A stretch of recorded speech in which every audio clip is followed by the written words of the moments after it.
What is up, family? We have another Patreon request. This one might be interesting. Violence expert. Real self-defense. It's terrifying. It's terrifying. Okay, let's check it out. Real self-defense. Violence expert. Okay. Never know, folks. You never know. Always good to know. I wish I knew. Shit, you know, we all want to be Bruce Lee. You know, we all want to be Bruce Lee. You know, we're like, damn, I wish I could do that. Well, maybe he'll teach us a few things. The ugly truth about self-defense is that real violence is ugly. And if you don't replicate ugly in your training, you're going to have a rude awakening. That's Tony Blauer, world-famous self-defense expert. All fights are dangerous, but the most dangerous fight is an ambush. He's teaching me the secrets of self-defense. I create the space for my nervous system to do what it does best. Because if you can't manage the fear, you're going to have trouble managing the fight. And why most martial arts fail. Real violence isn't dojo violence. The stuff we do in the training works when we know we're about to fight, but that's not what reality is. And even then, think about this. What is the ugly truth about self-defense? When you teach how to get out of a headlock, where does the drill start? Somebody holds you in a headlock? Right. When you teach how to block a kick, who moves first? The kicker. The attacker. Yeah. So action's faster than reaction. In all of those demos, we've let the attacker start the drill. It's trained in a way that I am waiting for the stimulus from you so I can deploy my counter. Oh, so this is going to be some real this is probably going to be some real training. In other words, you just stay out there on the mat and, I don't know, read a book or something. And I'll show up when I feel like showing up, and I'll attack you when I feel like attacking you. And you'll have no clue whether I'm going for a headlock, a leg kick, going for the chest, the arm. Yeah. And you know what? In reality, that's true. That is true self-defense teaching right there. That's self-defense, though. I'm being attacked and then I react. The problem with it, I call this ACP, Awareness, Consent, Preparation. I just did this last night at a talk. Who here knows how to demo defense against a headlock? You two guys go. They stood up, Jesse, and the guy goes like this. Yeah. Puts his head down so the guy can grab. So he's going to blow him. I was getting worried there. Like, hey, this is YouTube. It's a family channel. You know Pavlov's dog? Pavlovian response. That's how the brain learns. So if I go like this, I didn't want to shake your hand, but I can make you do that. Your body's twitching inside there. I want to shake your hand. You know, I've been studying the neuroscience of this for a long time. We have a maxim, all fights are dangerous, but the most dangerous fight is an ambush. So here's the difference between practicing self-defense and an ambush. When you practice self-defense, you have ACP, Awareness, Consent, Preparation. I know what's going to happen. I've Police Academy. trained some moves, and now I'm allowing this scenario to take place. The problem when it's an ambush is it wasn't consensual. So you turn around an ATM machine, putting your money in your pocket, and there's a guy with a gun or a knife or two guys strong arm. You're not going, get back, right? Oh, no. Have you ever walked into a spider web? Sure. When you walked into a spider web, did you do this or did you go?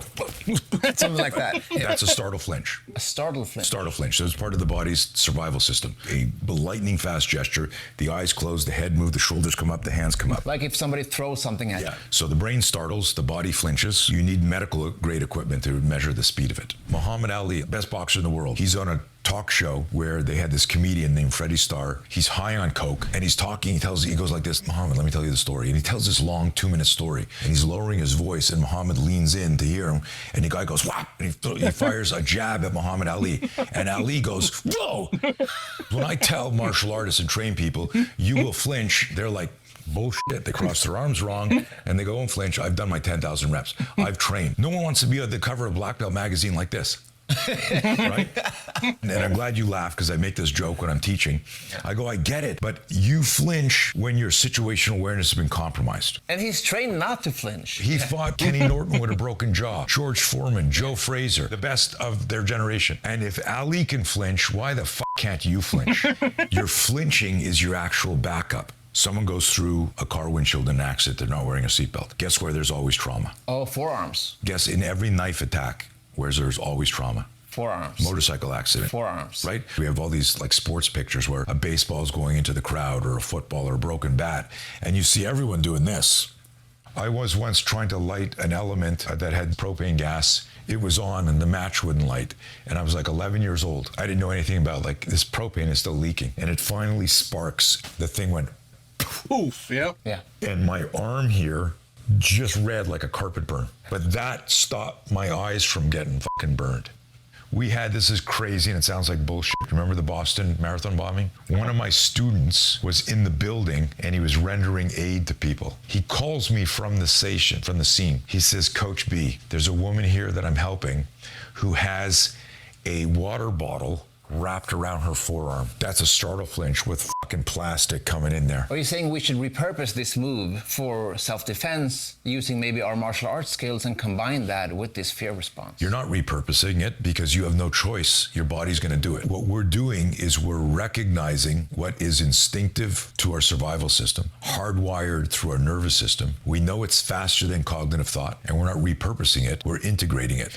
So one night in the 80s, I forgot a glass of water. One of my daughter's name is Madison. She's like 7 years old, and I rub my eyes and I walk out. And as I'm walking through the threshold of the door, there's a window over there with the moonlight coming through it. And as I'm clearing my eyes and I walk through, like she's right where you are, I see, like in a horror movie, a porcelain doll that came to life. Her skin is white, her hair's like this. I just see like a little witch walking towards me. I'm like literally like walking out like this, and I go, ah, she goes, hi, Dad. She doesn't even move and walks past me and sneaks into bed. And I'm thinking, holy shit. My hypothesis in the 80s was this, the thesis statement. What does your body want to do prior to any training? You remember The Matrix? I put a hose in your head, and instead of dumping you with, I know Kung Fu, I take all your martial art out. You suck it out of me. So you're now Jesse, you have no martial art. Okay. And I go, fuck you, and I go to hit you. What are you going to do? Ha! Yeah. Now you know all your martial arts, and I go, Jesse, and I go to hit you. You're going to do the exact same thing. Isn't that interesting? It's fear that triggers the flinch. So I built a whole system starting in the 80s around understanding how fear can hijack what we need to do. There's evidence of trained operators hesitating during real combat that cost them their lives. Why are they hesitating? They're trained and they all have the same skills they got there. It's fear. Mismanaged fear can unravel everything. So you get a fear spike, you can't access the complex motor skill you practice. I've studied thousands and thousands of real violent encounters, CCTV, video. There is no evidence of a John Wick, of a Bruce Lee, of a Jackie Chan. All the moves we're practicing and all this stuff, like, they don't appear in a real fight. We can get really good at a demo of self-defense. The problem is that if I say to you, hey, try to surprise me today, I know that you're trying to surprise me. Right. So even though you might surprise me, do you remember the Jack in the Box? I used to bring that to seminars. I would say, before the lid pops up, shoot your hand inside there and finger jab him. So you're stop hitting, you're intercepting. Yeah. Could never happen. The optic nerve, there's a delay. So the clown popping out of the box, he represents the attacker. Now, this is a wonderful metaphor. So I created a graphic called the timeline of violence. There's what we call the 3 Ds: detect and avoid, defuse and de-escalate, and if push comes to shove, defend morally, ethically, legally. 99% of the world focuses on D3. What it does is it defaults you to a physical response, and they leave out D1, D2. They say, hey, head on a swivel, talk your way out as you can. Now let me show you how to get out of a headlock. What's the difference between a headlock on a judo mat, a headlock in a cave in Afghanistan, and a headlock in a street fight? Pretty much the same. They're all the same if you only look at them from biomechanics. Yeah. But the difference is the scenario. The context. So if you're in a headlock in a cave in Afghanistan, that means you're a soldier and you got jumped by an enemy combatant. This could cost your life. You're likely not going to have your head cut off in a grappling match if a guy gets you in a headlock. The street fight, maybe somebody breaks it up, you get hit, you lose the fight, but it's not going to turn into what could happen overseas. The distinction there is huge. Breaststroke in the pool, breaststroke in a lake in Scotland. In the pool, there's no sharks, there's no riptide, there's no This guy's good. He's making some good analogies. jellyfish. So imagine we're hiking somewhere, we come over, we go look at a lake, and as we go down there, there's a sign that says, beware the Loch Ness Monster. What started there was doubt, and doubt creates hesitation, and hesitation creates procrastination. That's like domino effect. There's procrastination is where the danger starts. I go Loch Ness Monster, we might not go in the water. We still have the breaststroke skill. We still know how to do that. The only thing that changed was we got a fear spike and a movie in our mind started. You've got to clear your fear to access your complex motor skills. Because if you can't manage the fear, you're going to have trouble managing the fight. There's a Dan Millman quote that I love, that if you face just one opponent and you doubt yourself, you're outnumbered. Like if you don't believe in yourself, that will cause that hesitation. And I like Mike's analogy too. Mike's famous saying, everybody's got a plan and what they're going to do until you get punched in the face. It's like, that's probably one of the smartest, best things Mike has ever said. Cause you know, he definitely has said a lot of crazy shit, but that one there, everyone's got a plan until you get punched in the face. Masterpiece. First opponent in a fight isn't this guy. No. It's your mindset. And people have said that, like, there's maxims and quotes in every dojo and school, like, you know, the mind is fear, the enemy is within. But then it starts with, get me in a headlock. It goes right to the physical. Right, so they don't actually apply it in their training. If I say to you, hit me as hard as you can, but the only way you could hit me hard is if you stood up. My brain only starts to get ready when you get here. And then when you get here, but now your nervous system isn't moving. If you've been trained like that's your block, or you're gonna slip it, or you're gonna parry it, your brain is trained to wait for the right vector. But what you should be doing is, when I went like this and I went, what'd you fucking say? You should be moving now. Yeah. Now is where a palm strike hits me in the face, right? But I've never trained for that. Right. If you can't think to do it in training, what makes you think you'll think to do it in the street? And so I've built an entire system around priming the nervous system, so that if you and I are having a confrontation, I would have my hands down here, my hands would be here. Like, so I'm not here like this, where I got to travel an extra 6 inches or 12 inches to get to where I was. We call these Trojan horse nonviolent postures. You know, people see this wooden horse and they go, let's steal it and bring it in the compound, not realizing there's soldiers hidden in the body of it. Meaning, somebody looking at you, somebody filming you, doesn't know you're getting ready to protect yourself. We have 4 classic nonviolent postures: hands on hips, arms crossed, half negotiator, full negotiator. So here, very different than here. Oh, so it's not locking up your arms. Yeah, because if I flinch, my arms will cinch. It'll create a micro delay. My hands over here, I'm free to move. I'm also free to preempt. If I need to palm strike you, or let's say you get in really close and I gotta throw an elbow, all of them prime the nervous system to say, get ready to deploy the airbag. And the airbag in the metaphor is this: like, if you're a really good driver, let's say you have a 1967 Mustang and you've refurbished the engine and it's like fast as shit, it's a muscle car, and you're a good driver and you put in good stereo and land nav. Guess what that car is missing from 1967? An airbag? An airbag. Good guess. You as the driver represents all of your skills, the theory. If I said, what would you do if a guy had a knife? You'll give me like 10 answers. What about a baseball bat? You'll give me 10 answers. We all have theoretical answers. But if it happens while you're like this, shit. Yeah. So what I tell people is, if you're scared shitless, unconscious, or dead, you won't get to your complex motor skills. The more ready you are, That's very the true. less you flinch. You won't flinch, and you guys won't flinch if you're not caught off guard. Meaning, if your situational awareness is not compromised, you'll catch the punch. You'll do some Jackie Chan move, but we don't see that. Why? You only flinch because you are surprised. The airbag deploys, it buys you time, it helps you re-regulate your mind, and you got to convert the flinch before you can access your complex motor skills. I don't care how good you are. If I jumped across the chair right here, we would fall to the ground, and the first couple of seconds would be, what the fuck you doing, Blauer? Holy shit. It would look nothing like my training. Correct. But at some point, I'm like, I'm like this, and you finally find a little space, and you hit a short palm strike, and it stuns me. And then you go whack, and you throw an elbow, and it stuns me. Then you get up, and you're reverse punching me like the end of Chinese Connection. We've had cops who get sucker punched inside the reactionary gap, like a hook punch. Yeah, okay. The movement is, the guy goes, oh shit. Yeah. But then right away, he knows there's a brachial strike here. He steps in, whap, and he hits the brachial, and then he goes into armbar, and he's arrested the guy. And then I get an email going, holy shit, the guy went to sucker punch me. Airbag deployed, target opened up, hit the target, stunned him, put the cuffs on. The ugly truth about self-defense is we have this idea that if we buy a gun, we're safer. If we get a black belt, we're safer. If we get a dog, we're safer. All of that can be circumvented. They're just tools and assets. At the end of the day, you need to be the human weapon system. So for people watching, no matter what martial art they practice, could they just apply the flinch response in their regular training and then just add their own martial arts techniques on top of that? Even if they don't follow your exact system, would that help them? I'm a purist, so I'm like, why not learn it properly? Luckily, you can learn all of Coach Blauer's best skills and drills in his online course. And right now, you get $100 discount with the... Okay, well, we knew that was coming. So when I do the flinch response, I tense up. But a lot of martial arts experts tell you that you need to relax. How do you combine those two? When somebody says you need to relax, they're talking about a demo or sparring. When we flinch, our body contracts. When we're sparring or we're competing, our hands are free. In the real world, you're holding your kid, a briefcase, your phone. A police officer has ID and a flashlight, and a guy grabs his gun or throws a punch. And we think we're going to do wax on, wax off, but neuroscience tells us we're not going to. I'm teaching 32 cops in Wisconsin. I said, how many of you can do whatever you want in a fight? Now, cops have a very specific use of force policy. They can't do whatever they want. But there's a gray area for improvisation that people don't realize. Like if your life is online, you do something, but you got to be able to articulate it. Yeah, we do. Justified, untrained, but justified under the circumstances. I said, I've never heard that anywhere. I've taught all over the world. Untrained, but justified under the circumstances. I said, I need you to do a demo. I want you to demonstrate something untrained. 3, 2, 1, go.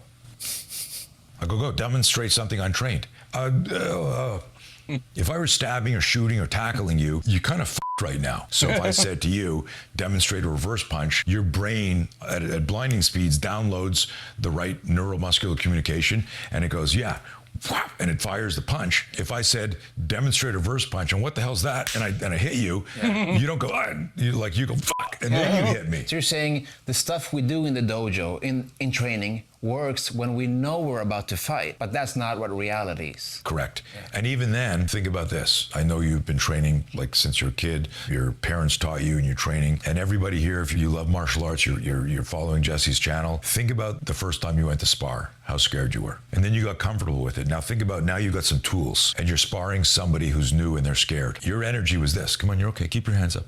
Keep your hands up. Let's go. Keep your hands up. The bell rings or the instructor goes, okay, switch partners, and you rotate, and now you're sparring somebody who started when you were. And now you're laughing, you're smiling, and you're back and forth on each other, and you're doing stuff. The bell rings, and now it's a senior student who's 2 years more advanced than you, and he's the guy that has no control. Didn't your movement change? Yeah. Now it's more defensive. And yes. Take it easy, man. Hey, not so hard. That's fucking fear. I say to you, hey, you got to spar this guy. It's going to be hard contact. And it's Masoyama. We know he's passed away, right. But like, who wants to spar with Maso? No, thanks. Right? Why? Because he could chop the horns off of a bull. Right? Because he killed a bull. Now, here's the thing. Did you know that the bull was restrained when he did that demo? The bull was drugged. So I go, oh. So the bull wasn't really fighting and attacking him. Like, having said that, I don't want to get hit by a guy who can kill a bull with a punch, right? I still acknowledge and recognize that. But I say this, I go, so it wasn't a fight. Like if I said to you, hey, Mr. Oyama, what's that? And the bull's charging at him, and he's like, oh, shit. Like, suddenly he can't. Yeah. I remember when I first started getting into breaking boards, I said to one of my students, inspired by Bruce Lee, boards don't hit back. So I went out to a hardware store and I bought some wood. But I didn't know that the boards used in breaking demos are dried. They're not fresh wood. If you got a good grip, you can snap it. But I got fresh wood. So I hit it and it stung my hand. I was like, well, maybe it was because I kind of hit a hook because I was turning. So I said, but I broke it pretty easily. So I said, let's put 2 boards on. He was ready with one hand. I had him grab my shoulder and whip me. And then I just came across from it and I broke my pinky knuckle on it. I cracked one of the boards, but they didn't go through. No. But I also broke my hand. But I wanted to do something in motion where I was blending a bit of a scenario. Like, that's what you need to do in a fight. You can't stand there and go, I'm not ready. Okay, now I'm ready. Performance is impacted by our psychological self. If I said, do you know gun disarms? You'd say, yes. I bring out a prop here. Then I go, let's use a real gun. You would do this. You go, I'm not.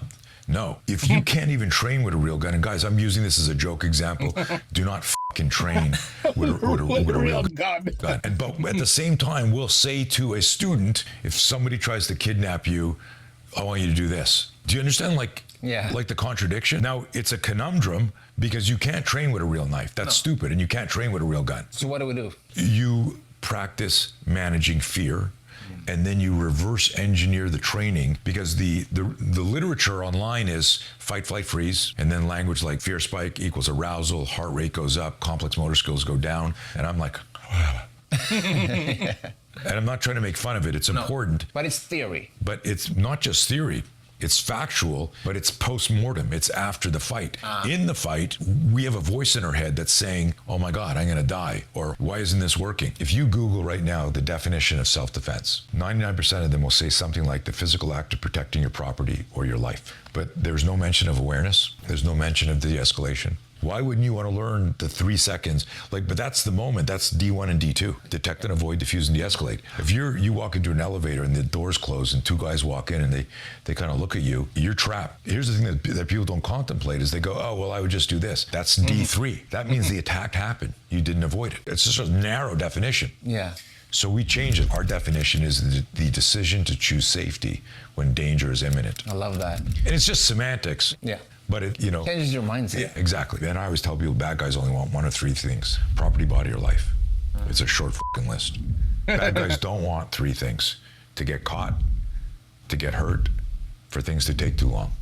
So you go to grab me to pull me to a secondary crime scene, and I claw you and I'm screaming, fire, help me. And if they fall into the category of I don't want these 3 things, they let go and run. In fact, there's a famous story about the Boston Strangler who allegedly raped 2,000 women and murdered 12 women. And when they caught him, they asked him, were you successful with everyone? Like, those numbers are astronomical. And he said, no, only the people who cooperated. He talked about one story. A woman came forward when they had his picture. She said, oh my God, that's the guy. He grabbed her from behind. She bit his hand and he let go and she turned and he ran. In 1985, I wrote an article for Karate Illustrated.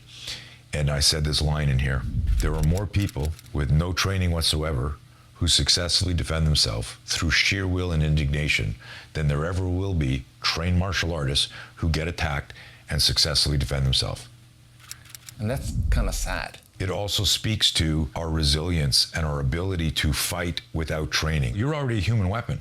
I tell people we've outsourced our safety for so long that when you call for a first responder, you've forgotten that you're the first responder. The first responder is actually the second responder. Yes. And it's not no one's coming to save you, because the cavalry is coming. They're trying to. But you need to be able to, in some cases, because of the speed of violence, be able to take care of shit yourself. And it might be barricade behind a door, create a disturbance, honk a horn, break something. You think you're being followed and you're like really stuck and there's houses around you. There were like these scenarios. What if I ring a doorbell? Because people don't want to help. So I go, imagine this. I ring the doorbell. Hey, somebody's following me. Can I please come in and call the police? Go away, right? That's what people do today.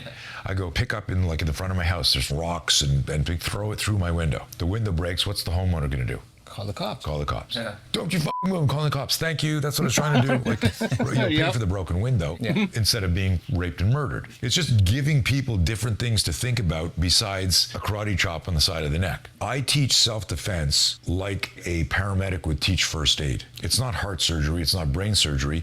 But if you go through a stop the bleed class and you learn how to put on a tourniquet and do mouth-to-mouth stuff like that, you have life-saving skills. I teach self-defense like that. Every move that you're taught in the one-day course, you can do right away. The mistake that the professional martial artist makes when they hear, have you heard about Blower? And they go, that guy that teaches people to flinch, why do you want to teach people to flinch? You can't learn self-defense in a day. The guy's a snake oil salesman. If I gave you a fire extinguisher and you didn't know how to use it, and you went, and I said, there's a fire there, put it out. You're pulling this pin and then point the hose. Let's practice that. I buy a couple of little training ones. And how many reps would you have to do when I go here? How many reps do you got a hand on that? 5?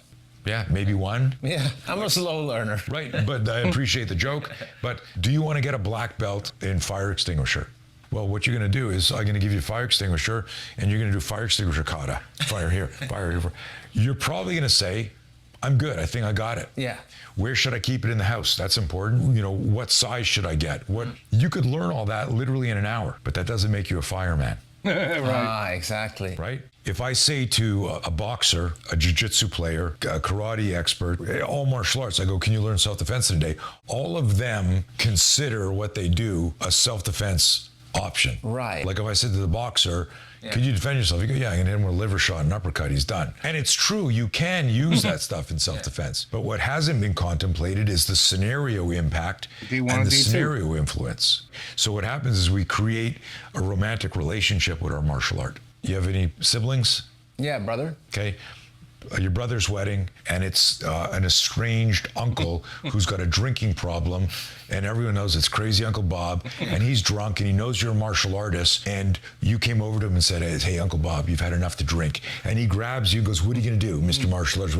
Are you going to fucking elbow your uncle? Do you understand? I just changed everything? And in a situation like that, that's where you want to understand jiu-jitsu. Where if all you know is like boxing, you go, I got to hit this guy with a hook punch. Now you're going to knock out Bob, right? At the wedding. So if all you have is a gun, right? You're like, oh shit, I got to shoot him. Like, we want a brain-based system. We don't touch the art you love. We're giving you the airbag that gets you to it, God forbid you need it, by adding the scenario in a violent encounter. Yes. And this is how I teach people. Put your seatbelt on. You're driving. Here, put your hands here. Okay, I'm driving. Put your seatbelt on. Okay.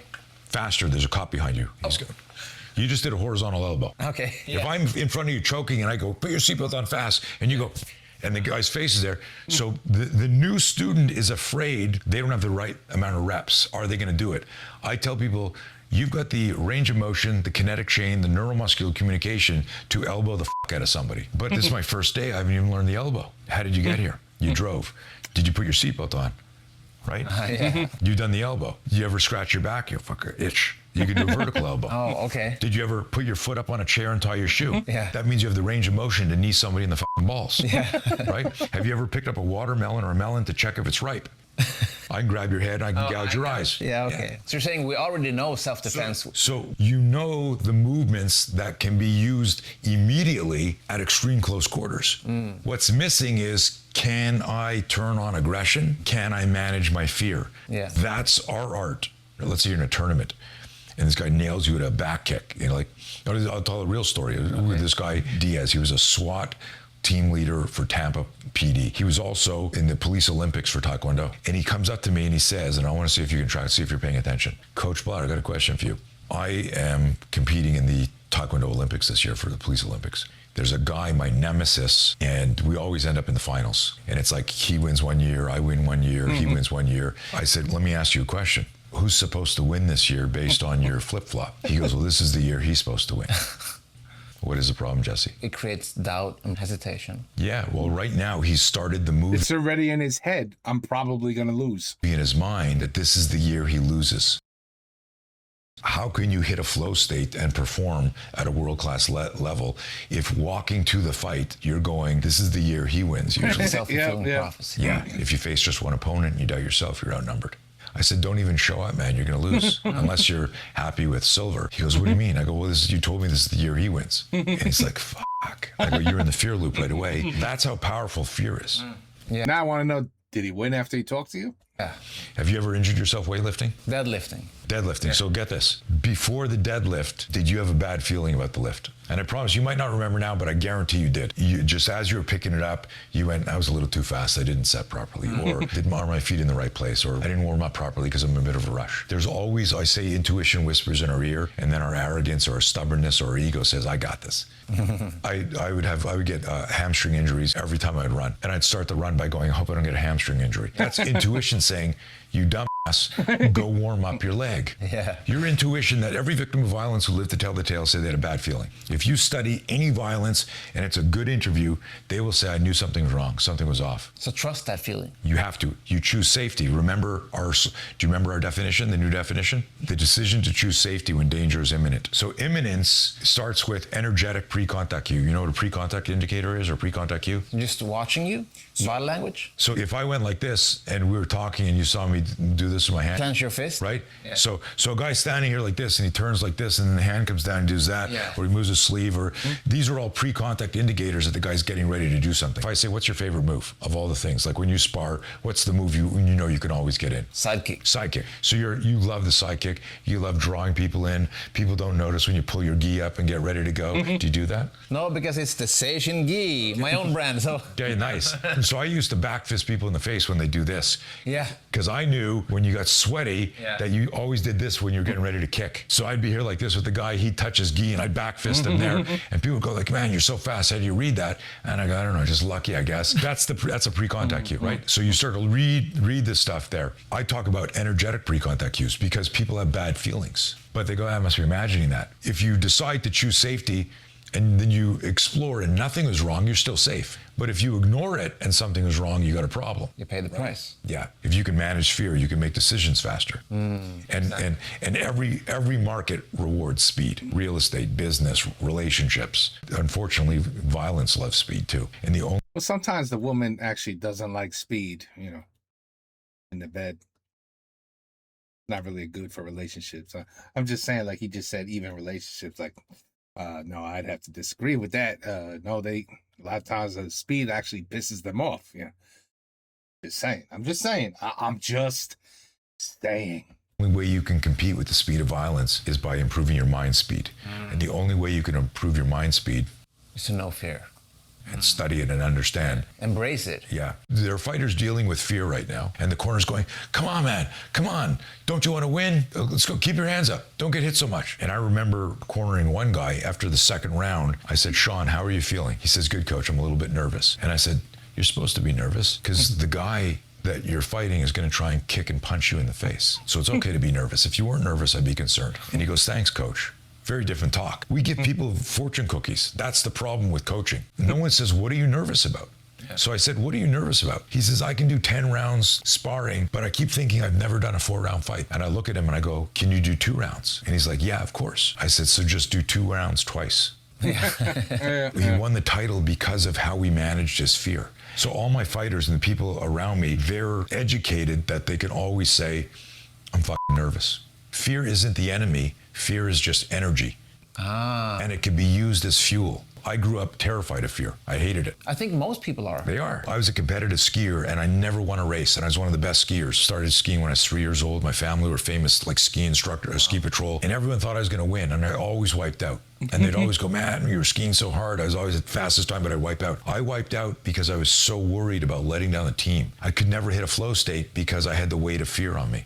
And I would think to myself, if I'm so good, why am I so scared? No one ever said to me, when you care about something a lot, or when you're worried about an outcome, you will have anxiety. That's fucking normal. No one ever said to me, that's normal.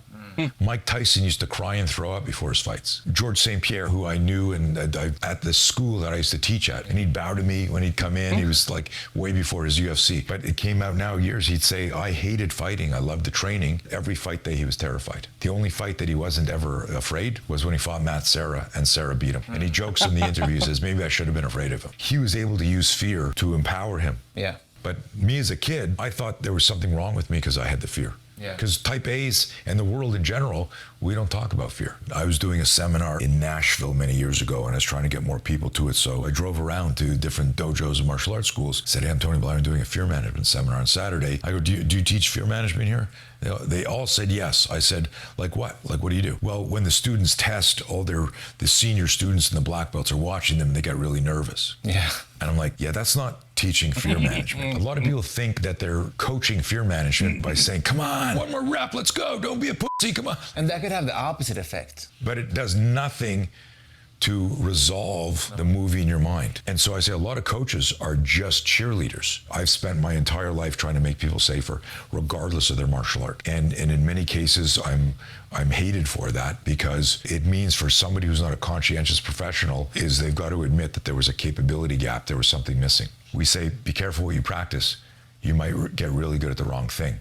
When you got really good at your sidekick, you're developing an unconscious bias to figure out how to use your sidekick in a violent encounter, where maybe you should run, but part of your body's going, get ready to sidekick. Yeah. Where maybe you should palm strike the guy, but part of your nervous system is, I want to sidekick the guy. And people misinterpret that as me insulting their martial art. I'm not. All of my success, emotional, psychological, materialistic success, is because I love martial arts. I've traveled the world, and I've had the honor of working with governments all over the world, world-renowned martial artists, students, kids, women's shelters, police, firefighters, doctors, and they're learning the same stuff because my system is based on behavior and is based on neuroscience and the sciences of movement. The scenario changes, but the human weapon is still there.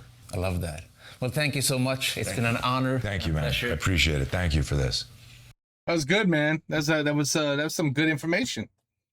And I 100% I agree. I 100% agree with everything he just said. I don't know what more I can add. But yeah, I mean, you know, it's training your brain. I agree with him. It's training your brain. A lot of times it's maybe not even controlling fear. It's about analyzing. But like he said, sometimes you're on your phone, you got 1 second to react. So forget what I'm about to say, has nothing to do with that. But if you got the time to analyze what the hell is going on, you know, you probably should go through 3 things. Okay, should I just run? at all. I'll be acting like a bitch if I run. Yeah, but you might be alive at the end of your run. Because if the guy's got a gun or a knife and he's telling you to, like, I don't know, do something, you could run and you might get away. I mean, is he really going to shoot you in the back? Because there's no threat to him. Now, unless you got like a fucking $1 million in your pocket, he's not going to shoot you up while you're running away. Because, you know, he wants that money. Like he said, his property, body, or what was the third thing? Oh, shit, I already forgot. I'm a terrible student. Terrible student. But you got to analyze. Okay, should I run? Should I try to have a conversation with this person and calm him down? And maybe I'll get him to just, whoa, relax, man. Calm down. Maybe you had a bad day today. Or third, get ready, get my posture ready, and let's go. Let's go, you know, let's go. But at the end of the day, I do not like at all what he said about that one guy. And it's true, man. It's true. I'm going to probably show this video to my daughter. Just so she sees it, has that little bit of her brain, you know, hopefully absorbs some of the things this guy says. And it's important because he's not wrong. There's probably a ton of women who are just so scared, who just say, okay, you know what? I'm just going to give up my body, and at least when it's over, I'll be alive. I could go back to my family. I could go back to my boyfriend. I'll go back to my parents. You know, everything. You know, I'm probably going to be scarred for life, but I'll be somebody who's alive with that scar rather than dead, not realizing they're really not there to kill you. They're there for your body, if you know what I mean. So if you bite their hand, if you scream, scratch, act like an absolute lunatic, like, oh, time. That was the third thing. Now you are consuming too much of their time. There's too much effort going on. I mean, they're looking for someone who just says, please, just don't kill me. You can do whatever you want to me. Just don't hurt me. I mean, that's like a gift to them. Not understanding or realizing, well, guess what? You didn't have to do that. You could have had neither happen. You didn't have to give anything away, and he wouldn't have got his way. And you just did all you can to fight him off. Even if you get away with a broken nose, a broken jaw, whatever, you know, a beat up face, you protected what you needed to protect. Because at the end of the day, he's like, damn, man, I'm punching her in the face. And she's still losing her mind and fighting back and scratching and screaming and yelling and bringing attention. So I get it, man. I get it. So, you know, it's a damn shame that some people are just like, you know. And then, you know, at the same time, if you got a wallet, just went to the ATM, maybe you took out $300. And then some asshole behind you is like, with a gun, hey, give me that $300. Give me that money. I just saw you put it in your wallet from the. Give me that money. At the end of the day, is it really worth the trouble for $300? That might be a lot of money for somebody. That might be all that was in the account, but still, man, it's paper. At the end of the day, it's paper. Is it really worth being shot for paper? So a lot of times it's like, oh, well, you know, shit, this is not my day. It's not my day. Fuck it. Here's my 300. You know, it's not my day. That really sucks. You know, that sucks. I just lost my 300. But guess what? I'm alive to bitch about it. I'll go to the police station. You know, you'll probably never see the 300 again, but I'll go to the police station. I'll make you know, I'll tell them what happened, and I'll describe who it was, and maybe he'll get caught, at least so he can't do it to somebody else. Well, who am I kidding? They let him out in 6. They don't even spend a week in jail for bullshit like that. That's the beauty of it. Not even a week in jail. Oh, what'd he do? He stole 300 from somebody. Throw him in a county jail for a week and let him go. Like, nobody learns shit from that anyway. Anyway, I feel like this was a good video, and hopefully some of you, see, I had the French subtitles on the whole time. Hopefully it wasn't terrible. Because they were speaking English very clearly. So I'm pretty sure the subtitles were not bad at all in French. And there you go. You know, even the French people now can go kick somebody's ass or protect yourself if somebody, starts messing with you. You know what I'm saying? Never know. Doesn't matter what country. You got to learn how to protect yourself. That's for sure. Take care. Peace out. Have a good night and stay safe.